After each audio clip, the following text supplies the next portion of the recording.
Pai do Senhor Jesus, a todos meus amados irmãos, seguidores do nosso canal, amém?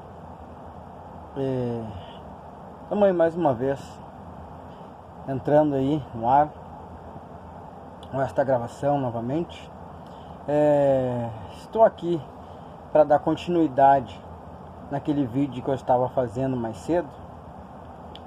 E eu quero dar continuidade. Aquele vídeo não ficou concluído, tá certo? Eu encerrei aquele vídeo falando do filho pródigo, que ninguém lhe dava nada, tá certo? A gente conhece muito bem a passagem do filho pródigo. A gente estava falando da palavra do Evangelho de Mateus, capítulo 24, mas eu fiz uma pausa para colocar algo sobre o filho pródigo, uma grande lição. E eu concluí aquele vídeo encerrando que ele estava passando por uma grande necessidade que sobreveio sobre aquele país, né, onde ele tinha chegado longe de casa, longe dos cuidados do pai. Então ali ele cai em si, a consciência dele volta, ele se arrepende e decide voltar e se humilhar para o pai. E como eu estava dizendo lá naquele outro vídeo que não ficou concluído, eu quero dizer para você que da mesma forma que aquele filho se arrependeu, nos dias de hoje não é diferente.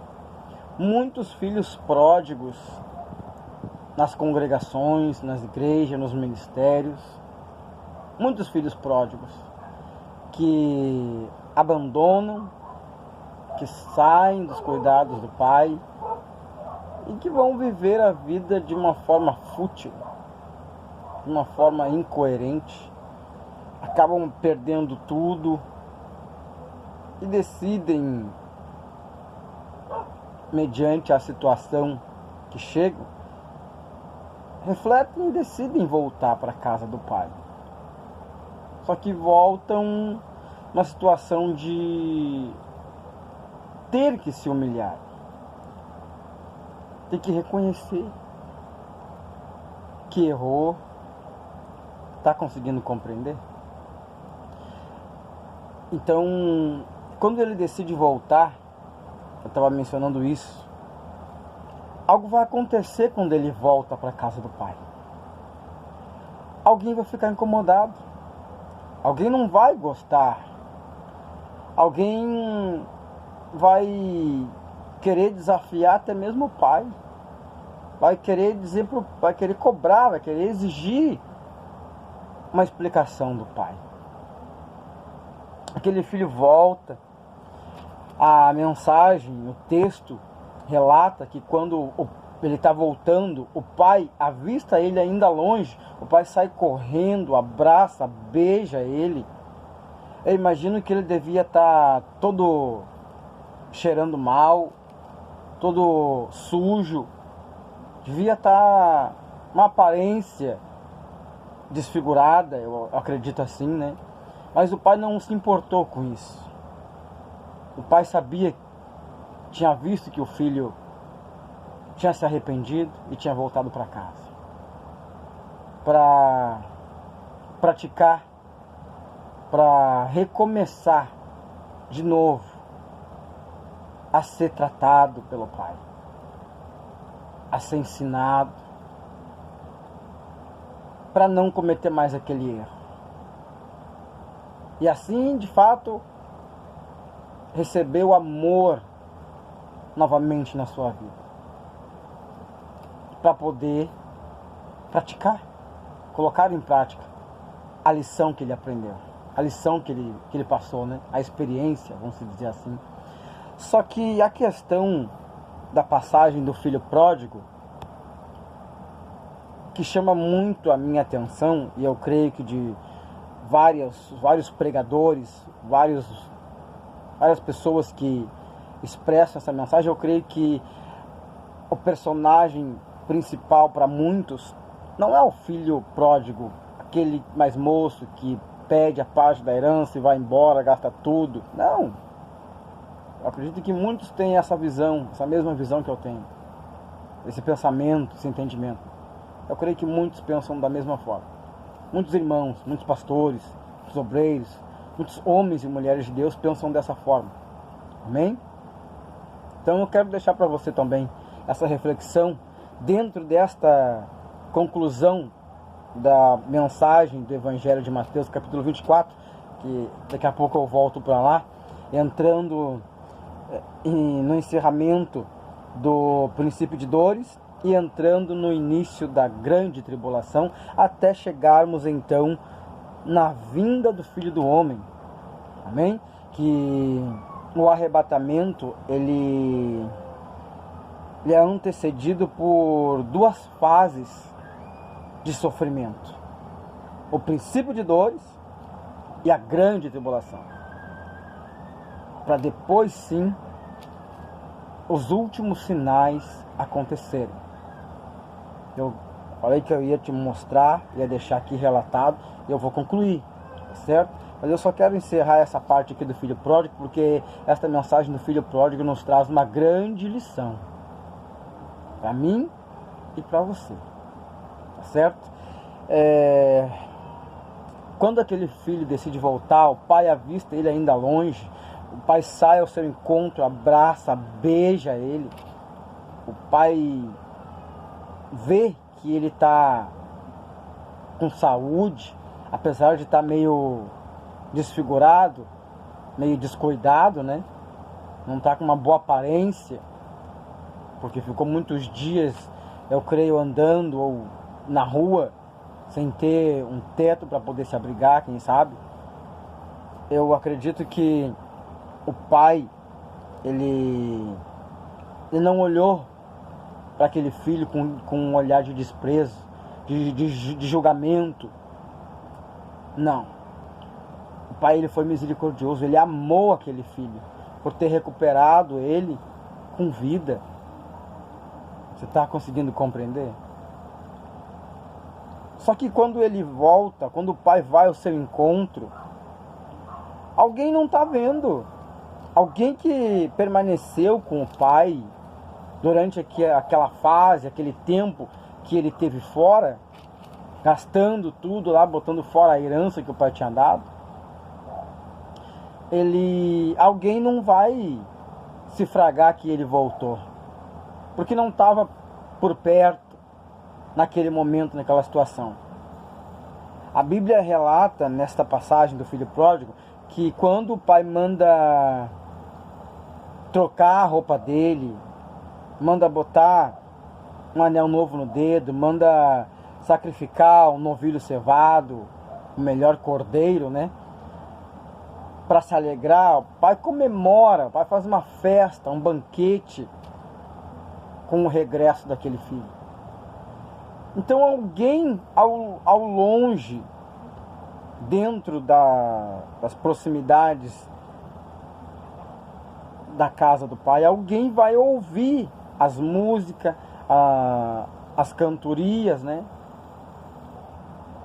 Que alguém está comemorando alguma coisa, alguém está se alegrando, fazendo uma festa, que alguém está festejando. O irmão mais velho daquele filho pródigo, o filho mais velho, ele vai e pergunta para os empregados do pai: o que está acontecendo? O que são essas músicas, essas danças? Por que ninguém me chamou? Por que ninguém me avisou para mim participar junto? Aí os empregados do pai vão olhar para ele e vão dizer assim: aquele teu irmão voltou e o teu pai mandou pôr a melhor roupa nele, uma roupa nova, mandou colocar um anel novo no seu dedo e também mandou matar o novilho cevado, porque recuperou ele são e salvo, com vida. E quando aquele filho mais velho que passou todo aquele período de afastamento do irmão mais novo, passou longe do irmão, né? Ele não demonstrou um sentimento de alegria. Ele se entristeceu. Ele ficou brabo. Ele ficou irado. Não só com o seu irmão que voltou, mas principalmente com o pai, que foi lá e mandou fazer uma festa para comemorar a recuperação do filho de volta para casa. Você está conseguindo compreender? E onde é que eu quero chegar com tudo isso? Muitas das vezes, a gente, nos dias atuais em que vivemos hoje, no meio da massa evangélica, da igreja na terra hoje, na nossa geração, não tem sido diferente. Muitas das vezes os filhos pródigos que vão embora e decidem voltar são aceitos pelo pai. O pai se alegra, o pai comemora, o pai faz toda aquela recepção, mas os irmãos mais velhos da congregação que permaneceram com o pai, muitas das vezes não se alegram, não festejam, não querem se alegrar. Muitas das vezes é eu, é você. A gente não se alegra, a gente não fica feliz. Por que será, né? Aí eu fico pensando, será que às vezes a gente tem medo? Como eu já tinha mencionado algo sobre isso, nesse contexto também, de perder a posição, perder, quem sabe, o cargo, o título que carrega, de, quem sabe, ficar para trás. Quem sabe não é por causa disso? De vez de ir lá e se alegrar, de festejar o regresso daquele que tinha se perdido no caminho? Não, muitas vezes a gente se entristece, muitas vezes a gente não gosta, a gente fica brabo. A gente prefere que tivesse morrido no mundo e não voltado. Mas só que a palavra vai dizer que Deus ele não se agrada nem com a morte do ímpio. Deus não tem prazer na morte do ímpio. Imagina de um filho quando se afasta do caminho, quando se perde na caminhada. Tá entendendo? Então eu quero deixar essa lição para você, serve para mim principalmente, né? Serve para mim. Primeiro sempre é para mim. Tudo que eu menciono da palavra, primeiro eu tenho que colocar na minha vida, para depois poder lançar a mensagem, passar adiante. Você está entendendo? Então eu acho que até aqui eu consegui fazer você entender bem claro sobre o filho pródigo, né? O que realmente significa para nós, filhos de Deus, nós como povo de Deus, igreja de Deus, o que nós não temos que fazer, né? Mencionei o filho mais moço, mencionei a situação do pai, mencionei a situação do irmão mais velho. Você está entendendo? Poderia entrar aqui até na questão dos empregados do pai, que não aconselharam também aquele filho mais velho em se alegrar. Poderiam ter dito, o teu irmão voltou, o teu pai mandou fazer uma festa para ele, porque recebeu ele comigo. Mas não, poderia continuar falando mais sobre essa questão, esta passagem do filho pródigo.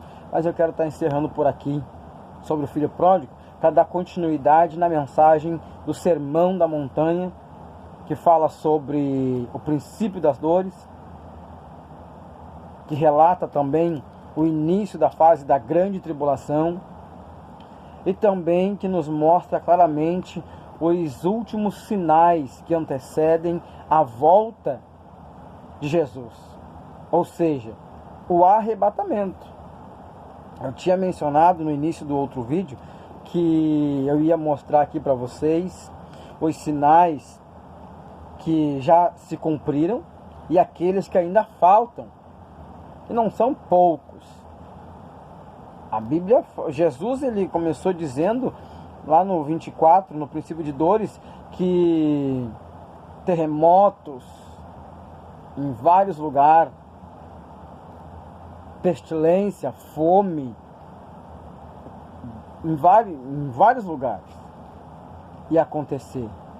reino contra reino, nação contra nação, pai contra filho, filho contra pai. E por aí vai. E Jesus, ele acrescentou que no início, no princípio das dores, o povo já seria entregue para ser atormentados. No início, no começo do tempo do fim. No início, bem no começo, no princípio das dores. Quando o povo começar a ser provado, quando a igreja começasse a receber a prova da fidelidade a Deus, para herdar o reino dos céus, a vida eterna. Você está entendendo? Então Jesus, ele começa a dar toda uma orientação aos discípulos. E Jesus, ele fala que por causa do meu nome, Jesus, ele diz assim, eu já tinha mencionado sobre isso, já tinha lido já no outro vídeo este texto, no princípio de dores. Eu só estou mencionando aqui para relembrar o que eu já tinha, para confirmar o que eu já tinha dito, tá bom? E eu concluí aquele vídeo lá, no princípio de dores, no versículo 13 e o 14, que no vídeo ficou dito assim, se você olhar lá, antes de eu concluir o vídeo falando do filho pródigo, eu finalizei o princípio de dores com esses 2 versículos aqui. Mas aquele que perseverar até o fim será salvo. E este evangelho do reino será pregado em todo o mundo, em testemunho a todas as gentes, e então virá o fim. Olha só, interessante, né? No princípio das dores, Jesus, ele já advertiu que muitos que fazem parte do corpo da igreja de Cristo, do povo de Deus, seriam entregues para ser atormentados. Isso no princípio das dores. Ainda não era o fim. Só que aqui no versículo 14, Jesus, ele vai continuar dizendo que o evangelho seria pregado, o evangelho do reino seria pregado em todo o mundo. O mundo inteiro estaria sendo evangelizado.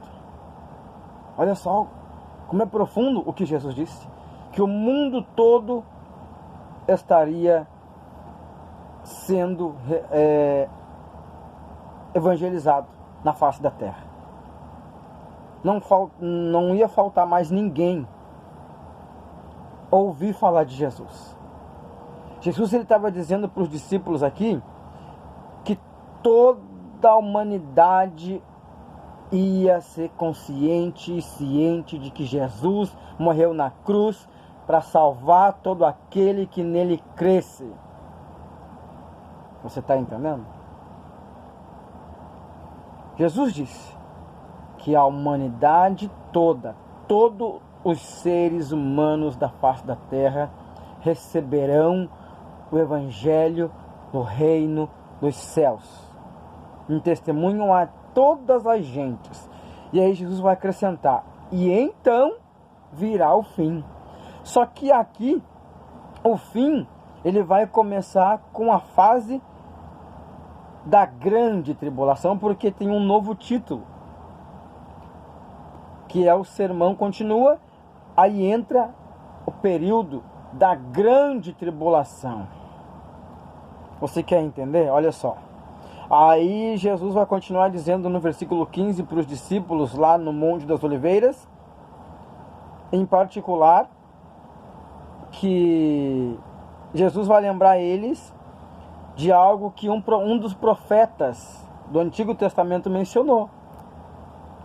Um dos profetas falou, avisou, lá no passado, antes dos apóstolos ainda. Jesus vai dizer assim para eles, ó: quando, pois, virdes que a abominação da desolação de que falou o profeta Daniel, dá lá no livro de Daniel, no capítulo 9, está no lugar santo. Quem lê, entenda. Olha só, Jesus ele dá uma advertência bem radical, né? Ele fala para quem lê isso, para que entenda isso. Que os profetas advertiram isso que Jesus está afirmando aqui. Eles já deixaram avisado lá no passado, antes do Novo Testamento. Antes mesmo de Jesus vir, os profetas, em particular aqui, Jesus falando de Daniel, deixaram este mesmo aviso, deste mesmo acontecimento de sofrimento que viria à humanidade um dia, a uma geração. Você está entendendo? Aí Jesus vai dizer: quem lê, entenda. Aí Jesus vai falar assim, ó, por causa do sofrimento que vai começar a acontecer, a perseguição, a guerra, o exército na rua, vai virar uma ditadura terrível. Essa é a mais pura verdade. É o que vai acontecer. Vai ser uma ditadura militar, um regime militar, assim, ó, terrível. Para você entender, é o que vai acontecer na face da terra. A ditadura, um regime militar, e simplesmente não vai mais o povo ter a liberdade de expressão, de poder falar abertamente sobre fé, sobre crença, sobre Deus, sobre a Bíblia, porque não vai ter mais leis que defendam direitos de expressão religiosa. Nessa época aqui, aqueles que estiverem no poder vão querer implantar leis que vai obrigar, vai forçar as pessoas a se dobrar. Mas só que aquele que perseverar até o fim, esse vai ser salvo. É o que está dizendo, até o fim. O período da grande tribulação é o início do fim. Você está compreendendo agora? Foi Jesus que disse: então virá o fim. E o fim começa com a grande tribulação. Uma grande perseguição como nunca houve na face da terra. E nunca vai acontecer de novo. Não vai se repetir. O que a nossa geração vai passar, gente, não vai se repetir para frente. Não vai ter mais do que o ser humano sofrer. Porque vai acabar aqui. Pois vai vir o juízo. Vai vir o juízo e a sentença para aquele que for justo e injusto. Tá entendendo? Aí Jesus, ele vai dizendo no versículo 16 assim: então, os que estiverem na Judéia, fujam para os montes. E quem estiver sobre o telhado, não desça a tirar alguma coisa de sua casa. E quem estiver no campo, não volte a buscar os seus vestidos. O que eu entendo com isso aqui, gente? Jesus, lá no princípio de dores, Jesus disse que os poderes do céu seriam abalados. Então eu começo a refletir sobre isso e eu começo a entender alguns acontecimentos naturais no meio ambiente, na natureza. Um exemplo para você entender alguns fenômenos sobrenaturais, né, que vai começar a acontecer. O mar não vai ter aquele limite dele que foi colocado por Deus, porque vai perder, porque as potências do céu serão abaladas. A lua não vai conseguir mais limitar o mar até a margem, porque a lua não vai dar mais a sua claridade. O sol não vai conseguir iluminar mais a ponto de aquecer a terra, a ponto de iluminar a terra como luzeiro, porque o céu vai se apagar, a terra vai ficar escura. Isso tudo antes do arrebatamento, antes da vinda de Jesus nas nuvens, nos ares, com poder e glória. Isso tudo é antes que vai acontecer. E aí então eu imagino os mares vindo para as cidades, principalmente as cidades que forem rodeadas por praias, por lagos, O nosso país, ele é rodeado de praia. Você está entendendo? Então, automaticamente, isso significa que o nosso país, ele vai sumir. Vai sumir o Brasil do mapa. Vai ficar submerso por águas. E aí, então, Jesus, ele orientou os discípulos. Então, os que estiverem na Judéia, fujam para os montes. Você está entendendo? Para lugar alto. Aqui dá a entender que o mar vai requerer os seus limites que o homem ultrapassou. Que o homem tirou. E quem estiver sobre o telhado, não desça. Olha só.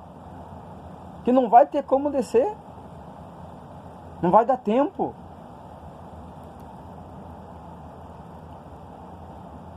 Não desça a tirar alguma coisa de casa. E quem estiver no campo, não volte a buscar os seus vestidos. Aí Jesus, ele vai acrescentar mais algo aqui. Mais uma coisa que Jesus ele vai acrescentar. Mas ai das grávidas e das que amamentarem naqueles dias. Esse ai das grávidas aqui, ele é muito polêmico. Porque tem muitos pregadores, muitos leitores da Bíblia que interpretam isso aqui de N interpretações, de várias formas.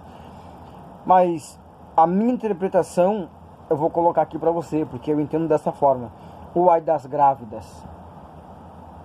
Eu imagino naquele tempo, quando chegar, que não está muito longe, o começo do fim, a fase da perseguição em massa ao povo de Deus, à igreja de Deus, né? O ai das grávidas aqui, eu acredito que não vai ter mais comida na terra, porque o regime do anticristo não vai deixar o povo ter alimento. Vai ter que ser marcado, vai ter que ter a marca da besta, vai ter que ser marcado por aquilo que ele implantar para poder comprar e vender. Então aqui eu imagino que vai virar um canibalismo no mundo. Não é só no Brasil, é no mundo, é mundial, gente. Isso aqui. Esse ai das grávidas aqui, eu acredito que é isso. A mãe vai estar com seu filho ali, desesperada, com fome, vendo o filho pedindo o mamar nos braços dela ali. Ela não vai ter para dar. Tá entendendo? Ela vai desejar se alimentar do próprio filho, vai matar o próprio filho para se alimentar. Você tá entendendo? Aqueles que forem mais fracos vão acabar morrendo pela fome, e aqueles que ficarem vão acabar se alimentando do corpo daquelas pessoas que não aguentarem a fome, que morrerem com a fome. Tá entendendo? Vai virar um canibalismo. Essa terra, ela vai virar um caos, gente. Essa terra, ela vai passar por uma provação tão grande que, olha, eu não sei nem como falar, gente. O que tá por vir é muito horrível. O que tá por vir, gente. O que tá para acontecer com a humanidade daqui para frente é coisas terríveis. Coisas que vai causar muito espanto em muita gente. Muita gente vai negar a fé. Muita gente vai se escandalizar, se escarnecer. Muita gente vai blasfemar de Deus, como diz a palavra. Vai acontecer, gente. Mas só que nós que somos leitores da Bíblia, nós que somos mensageiros de Cristo hoje na terra, nós temos que ter esse discernimento de mostrar com clareza essas coisas. Isso é profundo, gente. O povo precisa saber dessas coisas, dessas revelações que estão ainda encobertas na Bíblia, que não são faladas publicamente assim. Então, eu acredito nessa, não digo nessa teoria, porque isso não é uma teoria, isso é uma verdade. Isso é um fato. Isso é fato que vai acontecer. É verídico, está escrito. Ai das grávidas. Ai é um sinônimo de dor. Você está entendendo? Olha o 20. Aí Jesus ele vai dar mais uma orientação. Ele vai orientar os discípulos assim: e orai para que a vossa fuga não aconteça no inverno e nem no sábado, porque haverá então grande aflição, como nunca houve desde o princípio do mundo até agora, nem tampouco há de haver. Olha só. Só que aí Jesus ele vai acrescentar algo que nos dá a entender que vai ter um escape. Ainda vai ter um escape aqui. No próximo versículo, que é o 22. E se aqueles dias não fossem abreviados, nenhuma carne se salvaria. Mas por causa dos escolhidos serão abreviados aqueles dias. Isso aqui, eu acredito que Jesus ele está advertindo para aquelas pessoas que obedecerem à risca o que Jesus falou. Porque daí essas pessoas que Jesus advertiu aqui, quem estiver na Judéia, fuja para os montes, quem estiver no telhado não desça, quem estiver no campo não volte, esses aqui vão conseguir se refugiar. Você está entendendo? Vão conseguir escapar das catástrofes naturais da natureza. Está entendendo? Eu acredito que isso Deus vai permitir ainda alguns se refugiar.